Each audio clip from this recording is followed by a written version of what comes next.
around campus. I wear my mask at all times. I keep 2 meters distance from anyone else. Make sure that I use sanitizer. Just follow the designated route. To protect myself, to protect others. We follow these rules because this is a serious thing and we need to look after ourselves.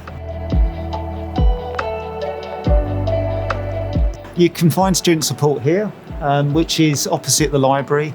At the moment, though, we are online, so the best way to get in touch with us is to email studentsupport@pca.uk. Students can come to me for general health and wellbeing advice. I'm an experienced acupuncturist and mindfulness tutor.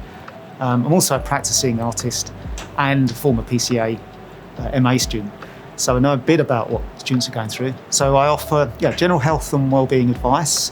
I also run one-to-one stress and anxiety management workshops. Also mindfulness meditation, online group sessions and one-to-one sessions. I offer Doing, which is it's a bit like acupuncture, acupressure, so it teaches you how to treat yourself really. So it's good for an instant energy boost and stress relief. And I also, not running at the moment, but I've been running an ear acupuncture clinic, which is really good for stress, anxiety, depression, helping you concentrate more, reduce cravings, that sort of thing. So I'm hoping when this pandemic's over, that'll be up and running again. Top tips for your mental health.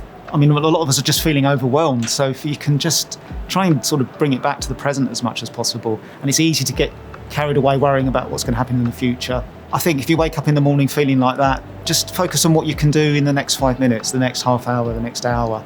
The future hasn't happened yet. And I think also just make sure you're taking plenty of breaks, get out, connect with nature. Moving the body works. There's an old yogic saying, if you work on the body, the mind follows. Also, just make sure you're doing something you enjoy every day, even if it's just for 5 minutes. You may love art, but when you're studying it can sort of bog you down. So maybe just reconnect with the creative stuff that made you come here in the first place.